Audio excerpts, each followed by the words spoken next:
Que motivo eu tenho pra acordar mais cedo? Em pleno domingo, chova ou faça sol. Se não for trabalho ou então diversão, algo que eu faça por obrigação. Eu tenho motivo pra acordar mais cedo.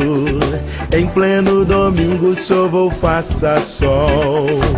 Vou te encontrar na escola dominical, que faz o domingo ser especial. Escola dominical, feita pra mim, pra você. Espaço pra crescer e a Bíblia conhecer, sempre junto com você. Escola dominical, feita pra mim, pra você. Espaço pra crescer e a Bíblia conhecer, sempre junto com você. Que motivo eu tenho pra acordar mais cedo? Em pleno domingo, chova ou faça sol. Se não for trabalho ou então diversão, algo que eu faça por obrigação. Eu tenho motivo pra acordar mais cedo. Em pleno domingo, chova ou faça sol. Vou te encontrar na escola dominical, que faz o domingo ser especial. Escola dominical, feita pra mim, pra você. Espaço pra crescer e a Bíblia conhecer, sempre junto com você. Escola dominical, feita pra mim, pra você. Espaço pra crescer e a Bíblia conhecer, sempre junto com você. Escola dominical, feita pra mim, pra você.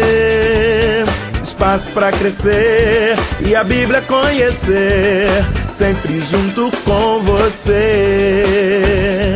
Sempre junto com você. Sempre junto com você.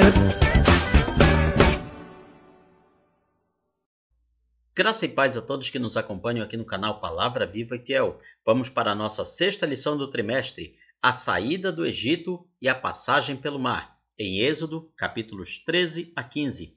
O nosso textuário está em Êxodo, capítulo 14, versículo 16. E tu levanta o teu bordão, estende a mão sobre o mar e divide-o, para que os filhos de Israel passem pelo meio do mar em seco. A leitura bíblica está em Êxodo, capítulo 14, versículos 15 a 31. E a verdade prática nos diz: além de sair do Egito, é necessário tirar o Egito das nossas vidas. Na introdução, lemos que a experiência de Israel com Deus enquanto nação estava apenas começando. Para retirá-los do Egito, Deus só precisou de uma noite, mas seriam necessários 40 anos para tirar o Egito de Israel. No primeiro tópico, lemos sobre Deus guia o seu povo. Israel viveria durante a jornada pelo deserto a verdade do Salmo 23. Deus é um guia fiel e um protetor totalmente confiável. No primeiro item do primeiro tópico, o perigo dos atalhos. Tendo Faraó deixado ir o povo, Deus não o levou pelo caminho da terra dos filisteus, posto que mais perto, pois disse, para que porventura o povo não se arrependa, vendo a guerra, e torne ao Egito. O que aprendemos desse evento? Que havia um caminho mais rápido, um caminho mais próximo, para que eles saíssem do Egito e chegassem na terra de Canaã. Apesar disso, Deus levou o povo pelo caminho mais improvável, pelo caminho que, pela ótica humana, não seria o mais correto. Deus não tem pressa. Como sempre, Deus sabe o que estava fazendo. O comentarista Champlin diz que a rota pela terra dos filisteus seria coberta em menos de um mês, ou seja, uns 320 quilômetros, considerando-se a quantidade de pessoas e a velocidade com que eles andavam pelo deserto. E por que Deus não os levou pelo caminho mais rápido? Para que eles não vissem as dificuldades, eles não estavam prontos ainda para enfrentar tais dificuldades. Por isso, Deus o levou pelo caminho aparentemente mais difícil, mas para eles era o melhor caminho. Aprendemos aqui que nós nos sentimos atraídos pelos atalhos, temos pressa para chegar ao fim da viagem. Os atalhos são muito tentadores pela promessa de conseguir mais em menos tempo e com menos esforços. Mas os atalhos são perigosíssimos. Deus é melhor estrategista do que nós e planeja sempre a melhor maneira. Sim, Deus tem a melhor maneira de alcançar seus propósitos. Pode não parecer o mais correto, o mais óbvio, mas o caminho de Deus é sempre o melhor. O convite do Evangelho é para a porta estreita, para o caminho apertado, o caminho menos trilhado, o caminho que menos gente quer, mas é o caminho correto, é o caminho que leva para o céu. Para muita gente, quantidade é sinal de verdade. Consideram que se há muita gente fazendo algo, defendendo uma ideia, apoiando um movimento, então isso é o correto, apenas pela quantidade. Isso é o que a gente chamaria de falácia ad populum, ou seja, temos muito povo fazendo isso, então deve ser o correto. Da mesma maneira, as pessoas costumam pensar, tem pouca gente defendendo uma ideia, tem pouca gente realizando esse propósito, então ele é errado. Não devemos nos pautar por essa ideia. Não siga os atalhos, prefira o caminho de Jesus. Ele faz exigências, mas sempre oferece mais e com toda a certeza. No segundo item, lemos sobre a confiança que é necessária. Também levou Moisés consigo os ossos de José, pois este havia feito os filhos de Israel jurarem solenemente, dizendo, certamente Deus vos visitará. Daqui, pois, levai convosco os meus ossos. José, 400 anos atrás, ele já sabia, inspirado por Deus, que um dia eles sairiam da terra do Egito. Ele sabia que a promessa de Deus não era de dar a Israel a terra do Egito, mas a terra de Canaã, a terra que manava leite e mel. Então veja que ele tinha confiança nessa promessa. Então ele deixou esta ordem: quando vocês forem daqui, levem o meu corpo, levem os meus ossos convosco. Aquele caixão, o caixão de José, era um sinal de encorajamento aos hebreus peregrinos. O Deus que havia conduzido e cuidado de José também estava com eles. Deus tem seu tempo, suas promessas não falham.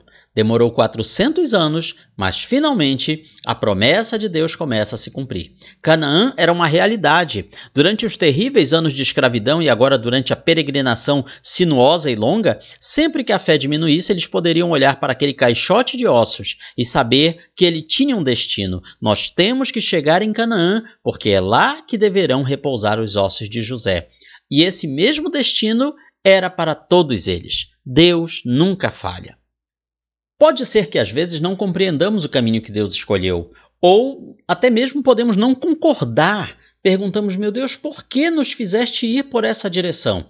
Mas se confiarmos, se tivermos fé, veremos que Deus sempre traça o melhor caminho, como encontramos em outro texto bíblico no Novo Testamento. Todas as coisas cooperam para o bem daqueles que amam a Deus. No terceiro item, vemos, Deus vai na frente, o Senhor ia adiante deles, durante o dia numa coluna de nuvem para os guiar pelo caminho, durante a noite numa coluna de fogo para os alumiar, a fim de que caminhassem de dia e de noite.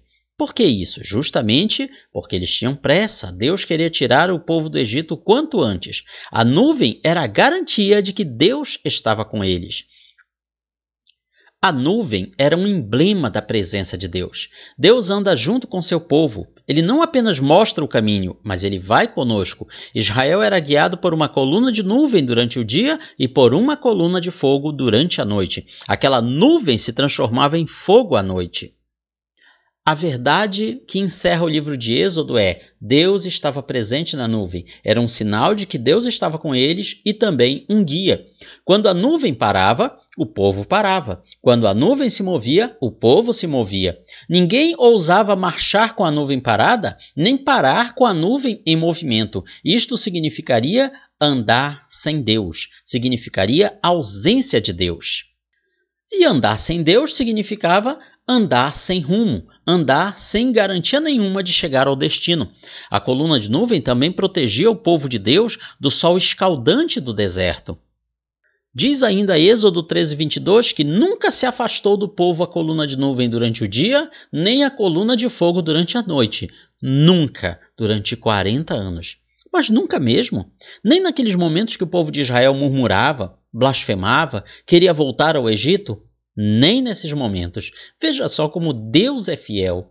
Nós somos infiéis, somos murmuradores, somos falhos, mas Ele é constante. Nunca se afastou. Nem nos momentos em que, talvez pela ótica humana, tivesse que se afastar por causa dos pecados e das murmurações, mas nem nesse momento se afastou. Até entrar em Canaã, Deus ia adiante do povo naquela coluna. E assim também Jesus prometeu que estaria conosco todos os dias, até a consumação dos séculos. O segundo tópico nos fala da travessia do Mar Vermelho, um dos eventos mais extraordinários da Bíblia. O vento soprou por toda uma noite e deixou uma estrada no meio do mar, um caminho no meio do mar, separada por muros de águas. Cerca de 3 milhões de pessoas passaram em seco pelo meio do mar. Foi um grande evento. O primeiro item nos fala da perseguição dos egípcios. Que é isto que fizemos, permitindo que Israel nos deixasse de servir? Deus ordena ao povo que marchasse e que acampassem junto ao lugar chamado Pi-Hairote.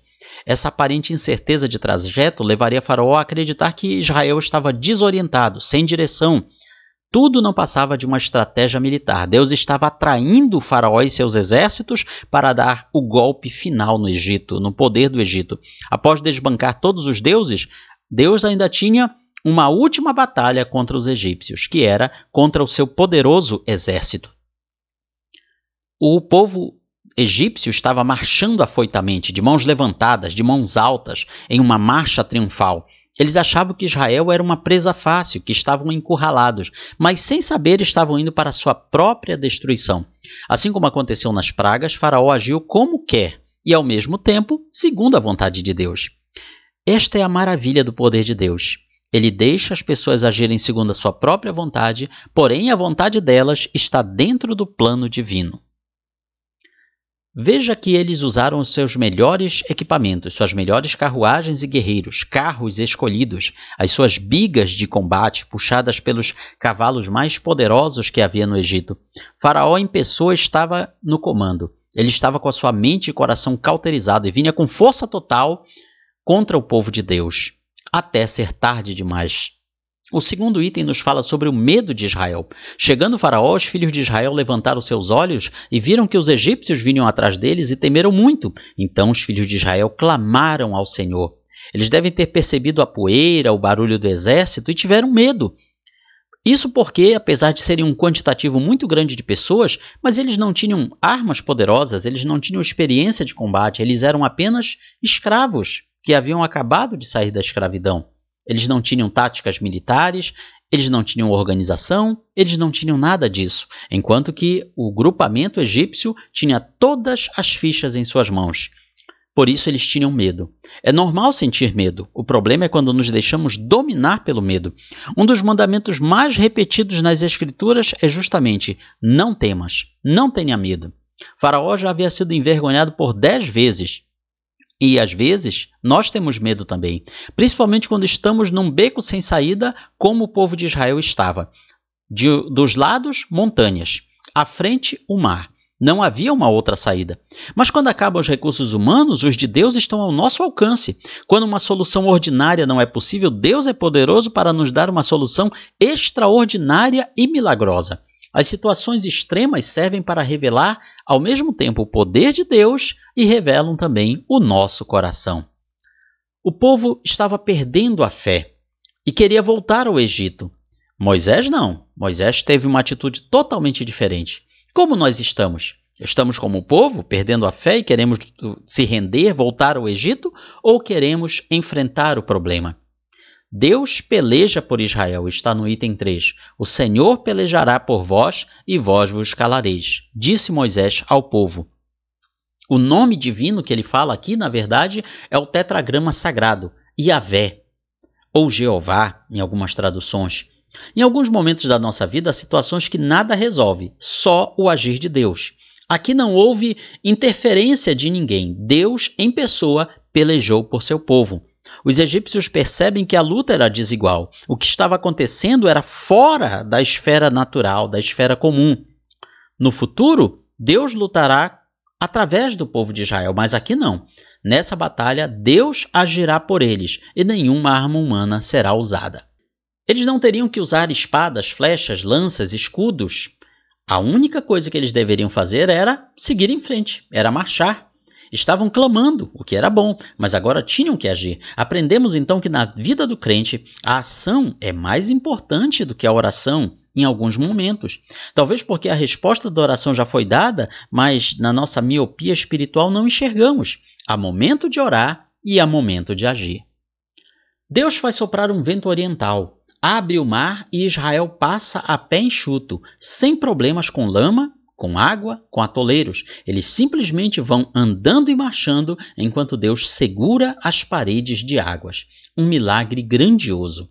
Existem alguns livros judaicos, das tradições e crônicas judaicas, que dizem que Deus abriu o Mar Vermelho em 12 lugares diferentes e cada um deles passou uma tribo de Israel. Pode ter sido assim ou não, o certo é que foi algo tremendo, magnífico, algo que realmente marcaria o povo de Israel por toda a sua história. Os egípcios, com Faraó na liderança, saem perseguindo Israel, mas a travessia deles não foi como a do povo escolhido. Eles começaram a atolar, eles começaram a ter suas rodas travadas, enfrentaram problemas. Quando enxergaram que Deus os tinha levado para uma armadilha e tentaram escapar, já era tarde demais. Assim acontece com o ímpio. O ímpio pensa que leva vantagem sobre o justo, mas é somente quando ele percebe tarde demais que na realidade entrou na própria armadilha. Deus, que segurava as águas, resolve não segurar mais, e o resultado é que todo o exército de Faraó é dizimado. E agora veremos um documentário, parte de um documentário muito especial sobre a questão do local da travessia do Mar Vermelho. Sobre a questão da travessia do povo de Israel do Mar Vermelho, temos um tópico muito interessante. A tradição nos conta que o êxodo ocorreu nesta parte aqui. Diz que os filhos de Israel cruzaram o Mar Vermelho nesta área. O chamado Mar Vermelho seria esse, mas na verdade são os Lagos Amargos, que é uma área rasa. Por isso, muitos pensam que o relato bíblico não é verdadeiro. E com isso, eles iriam para esta região, seria o Monte Sinai, no sul da península do Sinai. Acontece que não há provas disso. Essa montanha foi escolhida pela mãe do imperador romano Constantino, no século IV. Não há nenhuma evidência arqueológica de que esse local seja o Monte Sinai. Então vejam que isso contradiz o que a Bíblia nos anuncia. Inclusive, foi construído um monastério ao pé da montanha para dizer que aquele era o Monte Sinai da Bíblia, mas não há nenhuma evidência arqueológica disso. Seria verdade? A Bíblia diz que o povo de Israel vivia na terra de Gósen, no vale do Nilo, vale fértil.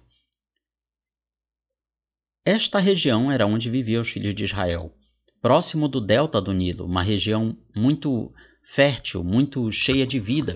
Durante a Páscoa, os primogênitos foram mortos e os filhos de Israel deixaram o Egito naquele mesmo dia.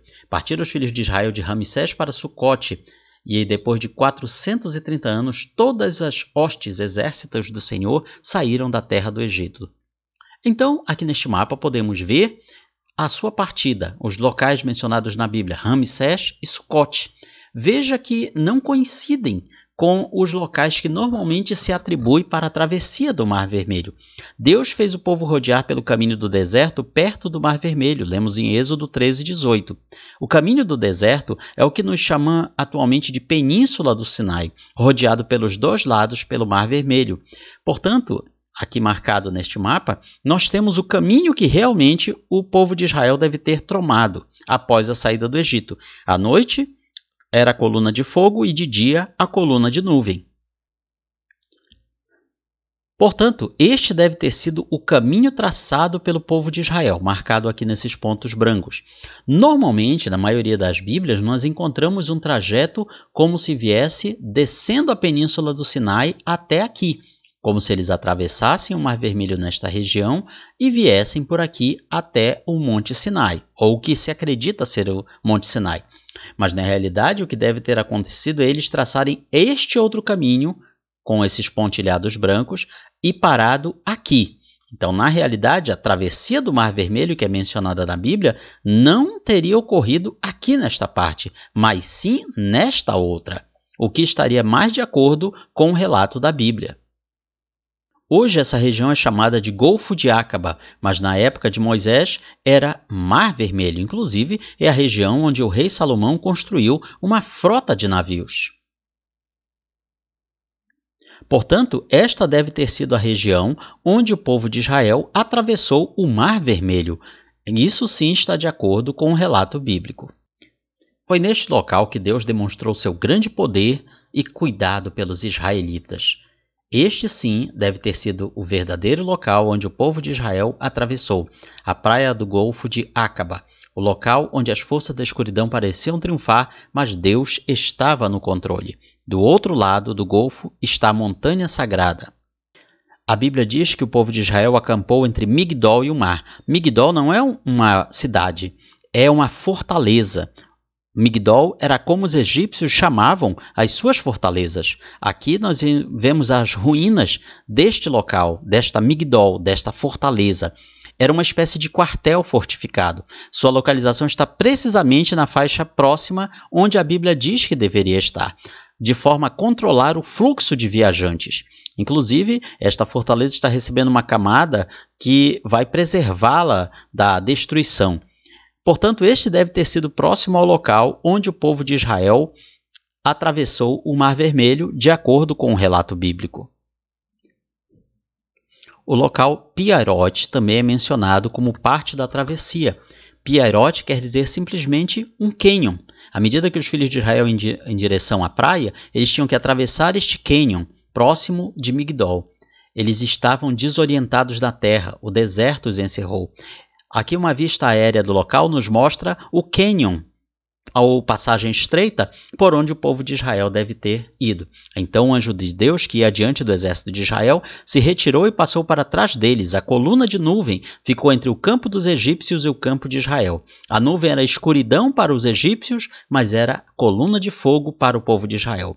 Aqui, portanto, vemos o que deve ter acontecido. A coluna de nuvem / fogo fez um bloqueio para que o povo de Israel não fosse atingido pelos egípcios. Isso é mencionado inclusive no livro Antiguidades Judaicas. Deve ter havido muita empolgação ao chegarem à praia que dava para o mar, mas quando descobriram que estavam presos, estavam numa armadilha, estavam presos na praia e o exército de Faraó vinha atrás deles. Essa deve ter sido a situação do povo de Israel naquele momento. Aqui nós vemos um grande pilar de pedra encontrado em 1978, que havia caído, mas atualmente está bem distante da praia, afundado em concreto. E neste pilar nós temos mais provas de que aquele foi o local da travessia do Mar Vermelho. É um pilar de granito vermelho e indica que é de design fenício ou hebreu, tem cerca de 3.000 anos de idade. Ele foi colocado ali para marcar o local da travessia do Mar Vermelho. Foi colocado por quem?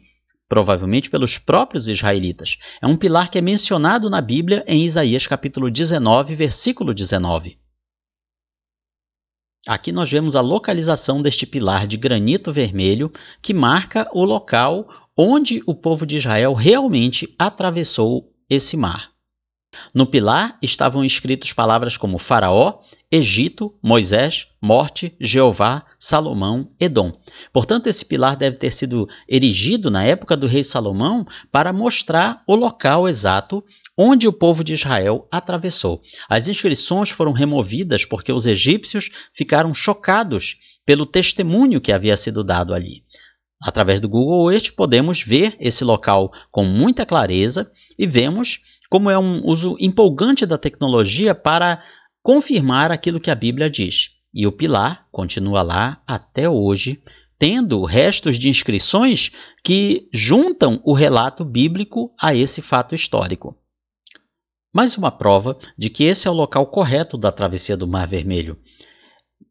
Na profundidade, no fundo das águas deste mar, foram encontrados, sim, restos de um exército egípcio. Veja só, Através das técnicas modernas de mergulho, investigações revelaram artefatos que confirmam que esse fundo do mar é plano e ele serve como um caminho. O primeiro artefato foi esta roda de uma biga de um carro egípcio de 3, 4 raios.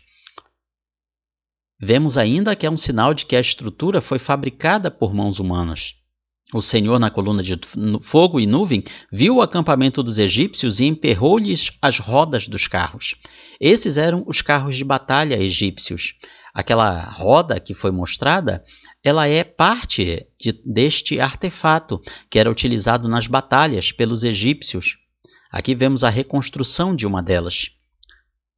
Portanto, aquele artefato indubitavelmente se tratava de uma roda de um carro de batalha egípcio, de uma biga egípcia. Aqui vemos os restos de uma roda de 4 raios com um faltando e um dos cubos. O coral preservou partes da biga, mesmo após a madeira ter desaparecido.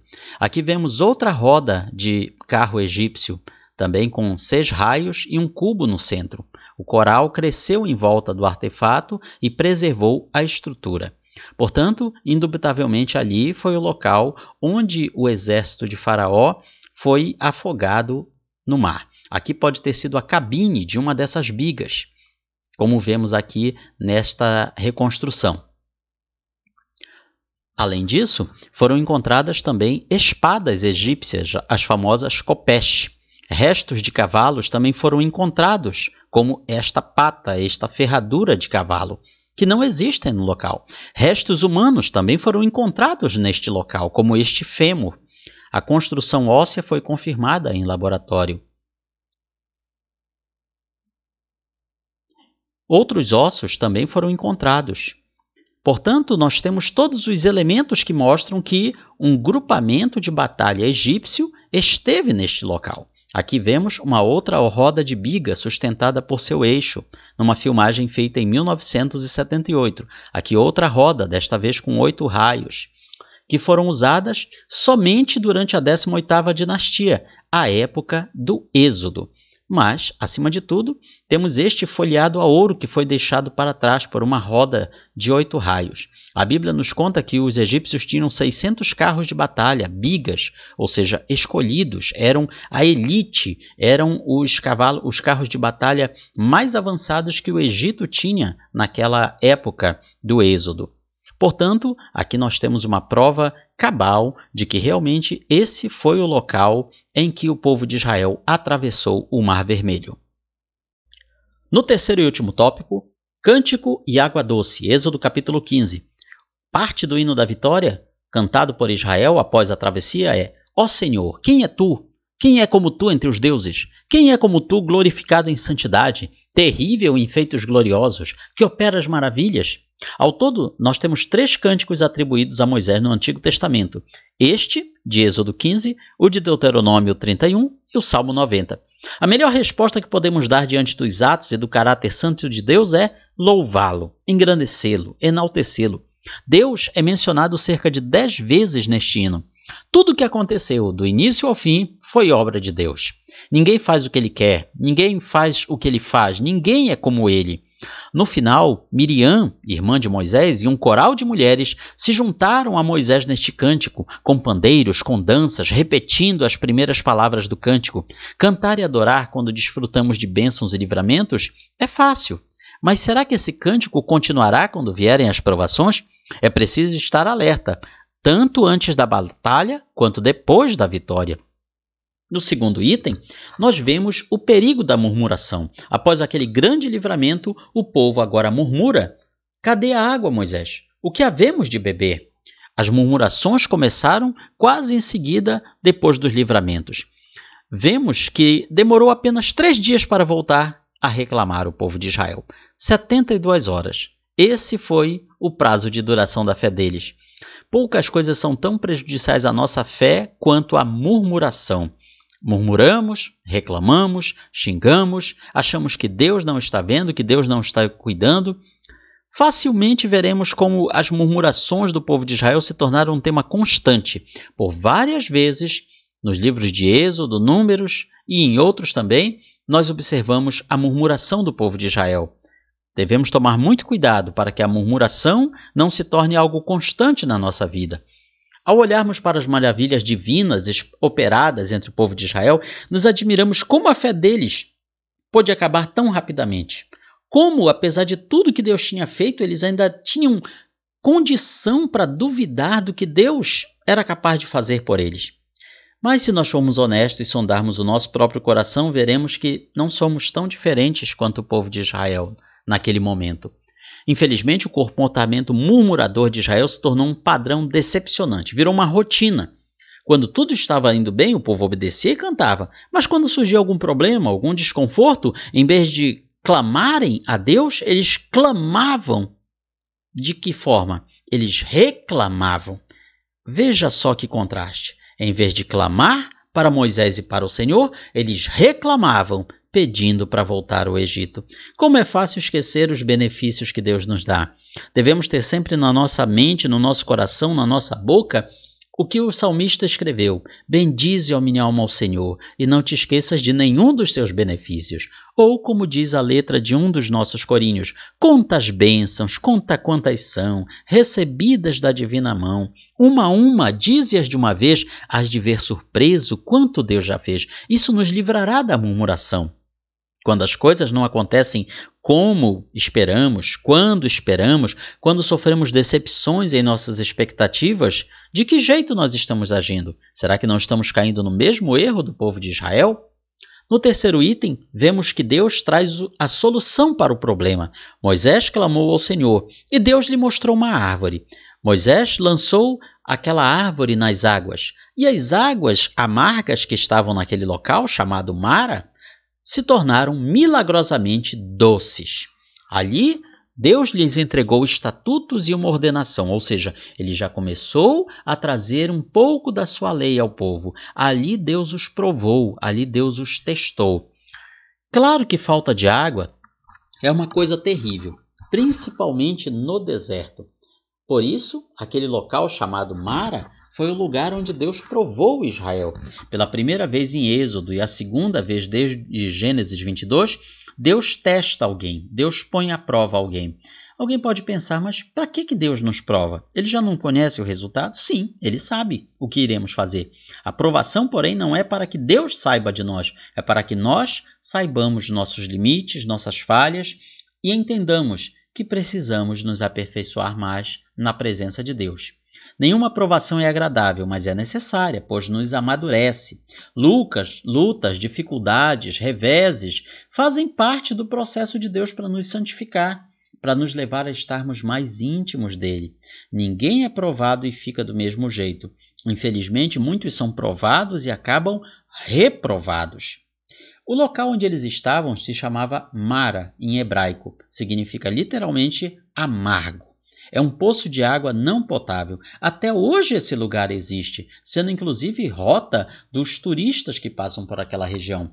Nesse local a água tem um odor e gosto característicos. Enquanto o povo reclama e murmura, Moisés vai orar, vai falar com Deus. E Deus manda a resposta. Uma árvore que estava ali próxima é lançada nas águas e elas milagrosamente se tornam doces. Logo após, o povo vai para outro local, um local chamado Elim, onde havia oásis, com 12 fontes de boa água, uma para cada tribo, veja a providência de Deus, e 70 palmeiras para dar sombra para o povo. Que grande exemplo aqui na vida de Moisés. Orar é sempre melhor do que se queixar. Existem aqueles que vivem a se queixar sem parar. Se queixa da vida, do mundo, dos outros, das circunstâncias. Em resumo, se queixam de tudo e de todos, até de Deus. De tanto se queixarem, alguns se tornam amargos, de difícil convivência. O que mais está aparecendo na nossa vida? A queixa ou a oração? A murmuração ou a oração? A nossa aplicação pessoal nos fala que precisamos entender que, mais do que uma caminhada, a nossa peregrinação é também um processo, no qual o Egito, que representa a escravidão do mundo, vai sendo retirado da nossa vida. Isso tem ocorrido com você? Este, portanto, é um resumo da nossa lição e na sua escola bíblica dominical você vai aprender muito mais. Comente este vídeo, curta, compartilhe com seus amigos, nos seus grupos de WhatsApp, nas suas redes sociais e dessa forma você também estará espalhando a boa semente para os corações. Que Deus nos abençoe.